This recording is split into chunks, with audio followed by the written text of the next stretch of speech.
안녕하세요. 하우스토리 20일입니다.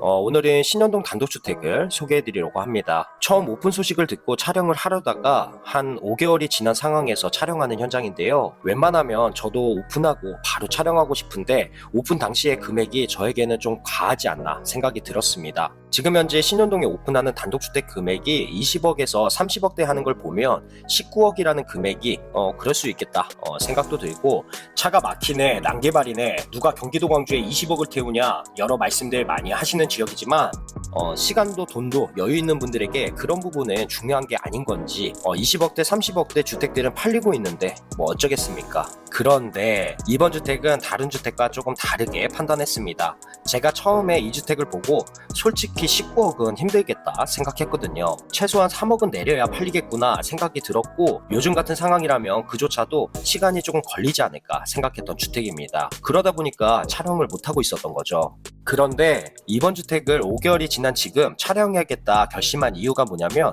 가격을 4억 5천까지 내렸다고 하더라고요. 현재 분양가가 14억 5천, 이 정도 금액이면 촬영해 볼만 하겠는데? 생각이 들었습니다. 이미 많은 분들이 소개한 주택이라 조회수가 많이 나올지는 모르겠지만 조회수를 떠나서 최대한 꼼꼼하게 촬영해 왔고요. 경기도 광주 단독주택을 알아보시는 분들이라면 신현동이라는 지역은 많이 알고 계시겠지만 아직 모르시는 분들도 계시기 때문에 주택이 위치해 있는 곳 주변만 잠시 요약 설명드리고 주택 영상 바로 시작해 보려고 합니다. 신현동에 한 번쯤 와보신 분들은 아실 겁니다. 언덕이 심한 주택들이 많다는 거. 특히 새벽 배송이 안 되는 곳도 많이 있거든요. 이번 현장은 들어오는 입구에 언덕이 살짝 있기는 하지만 신현동에서 이 정도면 거의 평지라고 보시면 되고요. 위치가 꽤 괜찮은 주택이다 보니까 새벽 배송도 가능한 단독주택입니다. 주택에서 한 3분 정도만 내려오면 완전 평지에 버스 정류장도 하나 있고요. 버스는 522-2번 딱 하나 지나가긴 하지만 수인 분당선 서현역까지 이동하는 버스고요. 이 버스가 신현초등학교 앞까지 가는 버스라 시간만 잘 맞추시면 서현역은 한 25분에서 30분, 신현초등학교는 10분 이내로 이동할 수 있습니다. 지금 보이는 단지 앞 도로는 한 900m 구간의 작은 개천이 있었는데요. 그 개천을 복귀하면서 6m 도로가 만들어진 거고요. 예전의 도로를 생각해보면 정말 많이 깔끔해진 도로입니다. 주택으로 이동하는 중간에 편의점도 하나 있었고요. 아파트 단지가 보이기 시작했다면 초입 도로까지 내려온 겁니다. 이번 단독주택이 위치해 있는 지역은 구신현사리, 신현동에서는 분당 진입이 가장 편한 곳이고요. 이유는 신현동 지도를 확인해보면 바로 알 수 있는데요.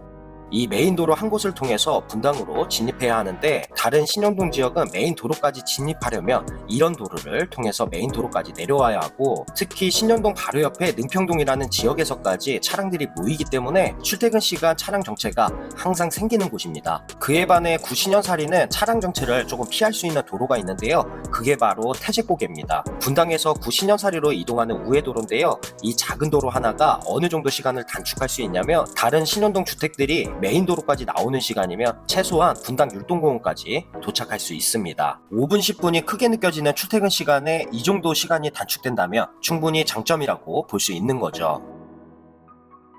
출퇴근 시간이 아닐 때 차량으로 이동하면 분당이 상당히 가깝습니다. 분당 율동공원은 2.5km 6분, 이마트 분당점은 6.8km 16분이고요. 이마트랑 가까운 곳에 서울대학교 병원은 8.1km 19분으로 이동할 수 있습니다. 그리고 수인분당선 서현역은 6.2km 15분, 신분당선 판교역은 6.8km 19분으로 이동할 수 있는 단독주택입니다. 주택 초입에서 한 가지 더 말씀드릴 부분은 학교인데요. 신현초등학교랑 신현중학교가 있습니다. 처음에 말씀드렸던 522-2번 버스가 신현초등학교 바로 앞에 정차하기 때문에 단독주택에서 10분 이내로 버스 통학도 가능하고요. 여기서 신현중학교도 도보 5분에서 6분 정도면 걸어갈 수 있기 때문에 초등학교랑 중학교 버스 통학이 모두 가능한 주택이다, 이렇게 참고해 주시면 되겠습니다.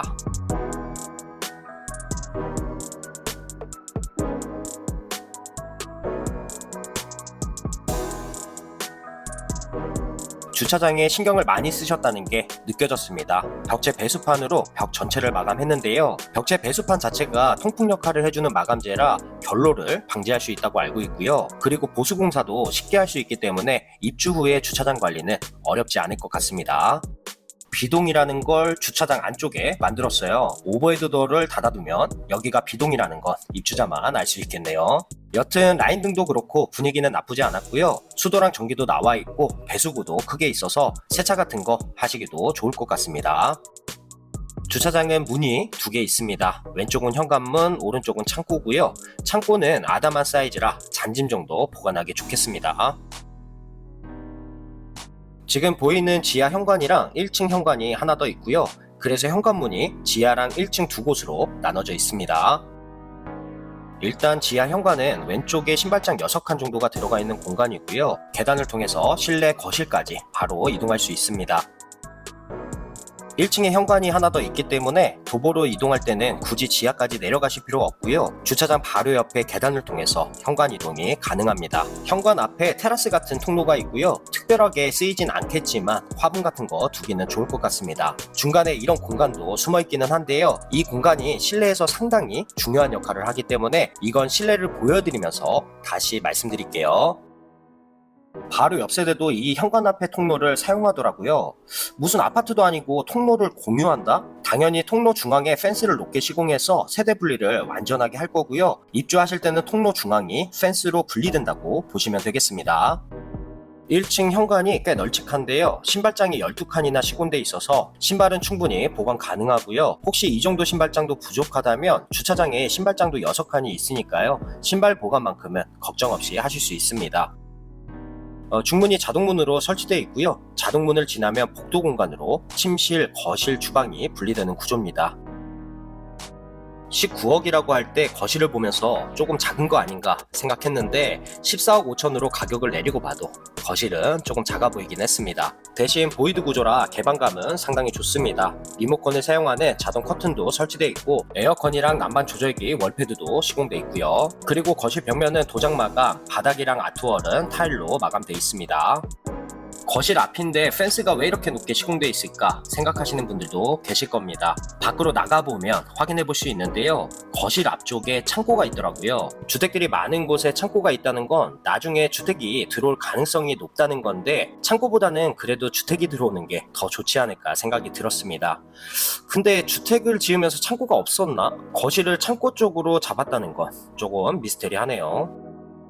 거실 반대편을 보면 주택도 있고 도로가 있어서 전망도 충분히 괜찮았을 텐데 지금 현재 거실이 남동쪽이고 주차장 쪽이 북서쪽이라 방향을 이렇게 잡으신 것 같은데요. 저 같으면 향을 조금 포기하더라도 전망을 살렸을 것 같은데 개인적으로 조금 아쉬운 부분이었습니다.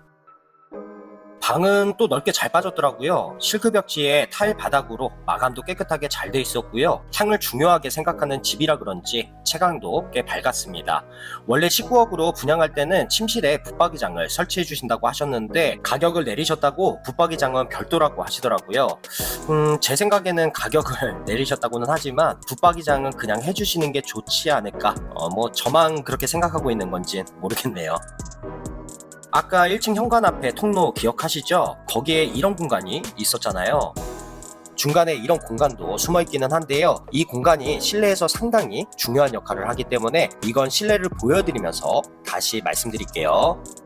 이게 왜 중요한 역할을 하냐면 테라스처럼 쓸 수 있으니까. 앞에 있는 주택에서 다 보이는 이런 곳에서 테라스로 쓴다고 솔직히 뭘 할 수 있겠습니까? 바로 옆에 이런 문이 하나 더 있기 때문에 중요한 역할을 하는 공간이라고 말씀드린 건데요. 바로 환기입니다. 환기. 제가 문을 양쪽 다 열어보니까 바람이 얼마나 잘 통하는지 거실부터 주방까지 바람이 들어오는데 와, 1층 환기는 그냥 여기 두 곳만 열어두면 끝입니다. 끝. 주방은 11자 구조로 거실과 완전히 분리되어 있는데요. 다이닝 공간이 따로 있는 건 아니고 아일랜드 조리 공간에 4인용 식탁이 포함되어 있습니다. 환기창도 크게 시공되어 있었고요. 거실이랑 분리된 공간이라 에어컨도 하나 설치되어 있습니다. 아일랜드 공간까지 수납장이 꽤 넉넉한 편이라 수납 공간은 충분해 보였고요. 다양한 기능이 들어가 있는 싱크대랑 가까운 위치에 식기세척기, 후드 일체형 밀레 인덕션이 기본으로 설치되어 있습니다. 그리고 도시가스를 사용하는 주택이라 그런지 보조 가스쿡탑도 하나 들어가 있었고요. 지금 현재 설치 안 돼 있는 것 중에 냉장고, 냉동고, 김치냉장고는 입주 전에 설치해 드릴 예정입니다. 다용도실은 세탁실이랑 보일러실을 완전하게 분리했고요. 광파오븐을 설치하는 공간이랑 세탁기 건조기는 왼쪽으로, 애벌빨래나 수납은 오른쪽에서 하시면 되겠습니다. 안쪽에 문을 열고 들어가면 왼쪽에 추가 수납 공간이 있었고요. 보일러실이라 환기창도 크게 들어가 있습니다.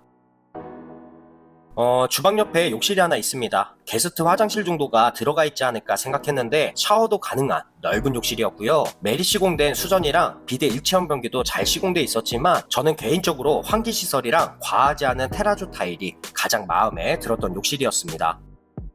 테라스로 연결되는 터닝도어가 주방에 있고요. 테라스는 아까 환기가 잘 되는 공간이라고 보여드린 곳 있잖아요. 이곳으로도 테라스를 나갈 수 있습니다. 현무암이랑 백자갈을 활용해서 꽤 멋진 테라스를 만들었고요. 아담한 테라스 공간이긴 했지만 주방이랑 연결되는 공간이라 바베큐 같은 거 하기는 좋을 것 같습니다.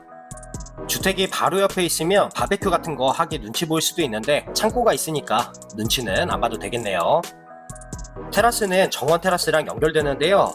조경이 기가 막히게 꾸며져 있더라고요. 측백나무랑 소나무 같은 조경이 상당히 멋졌고요. 잔디로 마감된 정원이 아니라서 특별히 관리도 하실 게 없어 보였고요. 나무에 물 정도만 주면 되니까 정원 관리는 편할 것 같습니다.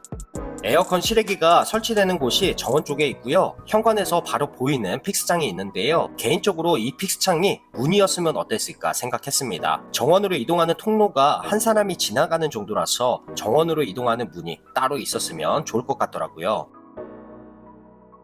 계단 손잡이가 양쪽에 있어서 좋았습니다. 그리고 간접 조명이 은은하게 비춰지는 게 예쁘기까지 했고요. 환기창이랑 픽스창도 크게 들어가 있어서 채광도 밝았던 계단입니다.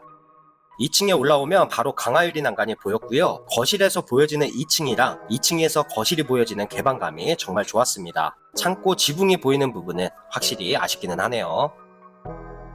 2층도 복도로 공간을 분리했고요. 복도를 통해서 침실 두 곳이 나눠집니다. 이번 주택은 모든 침실이 넓게 빠졌다 생각하시면 되겠고요. 전망이 나올 만한 공간으로 픽스창이나 환기창을 시공했습니다. 당연히 에어컨이나 난방 조절도 가능한 침실이고요. 침실 바로 옆에 욕실이 있었고요. 1층의 욕실이랑 거의 동일한 면적입니다. 타일이 조금 달라진 부분 말고는 비데 일체형 변기나 거울이랑 세면대, 샤워 공간까지 동일하게 들어가 있는 욕실입니다.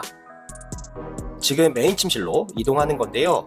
조금 특이한 게 메인 침실 앞에 보조 주방이 있더라고요. 새벽에 주방까지 내려갈 필요 없이 침실 앞에서 라면이라도 끓여 먹으라는 건지 왜 여기에 보조 주방이 있는지 이유는 잘 모르겠고요. 작은 냉장고랑 수납장 정도 있으면 물 같은 거 마시러 주방까지 내려갈 필요 없어서 편할 것 같긴 한데요.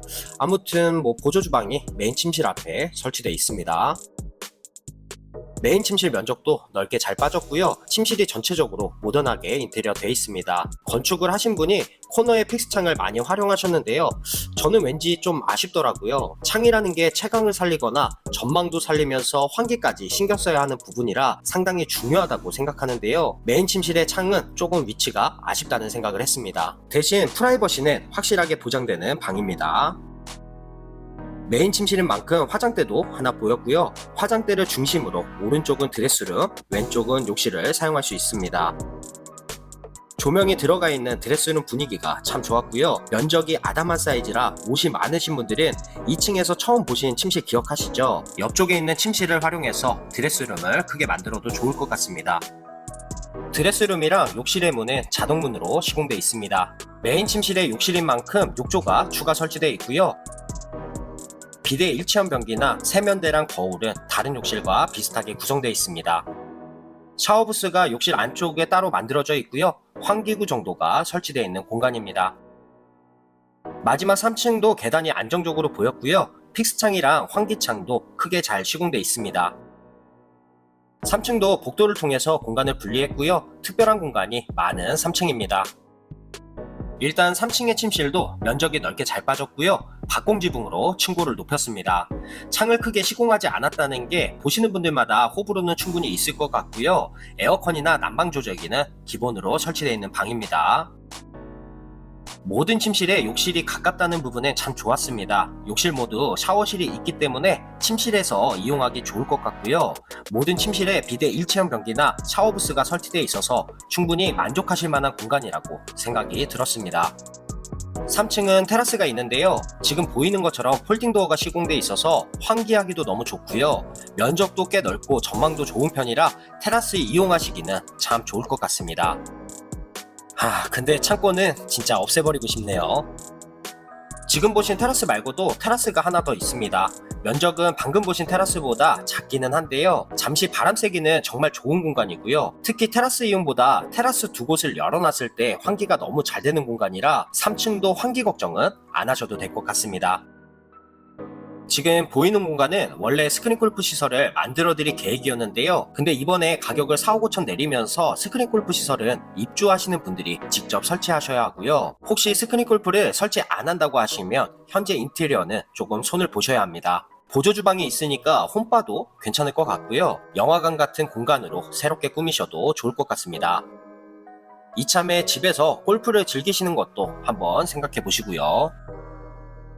자, 이렇게 주택을 다 확인해 봤습니다. 제가 19억으로 분양할 때 촬영을 못했던 이유는 주택을 보시면서 충분히 공감하셨을 거라 생각하는데요. 이제는 19억이 아니라 14억 5천으로 나와 있는 주택입니다. 충분히 고민해 보실 만한 주택이라고 생각하고요. 누군가에게는 아쉬운 부분이 나에게는 또 장점이 될 수 있는 부분이라 영상으로만 주택을 보시고 판단하시기보다는 직접 방문하셔서 주택을 꼼꼼하게 보시고 판단하셨으면 합니다.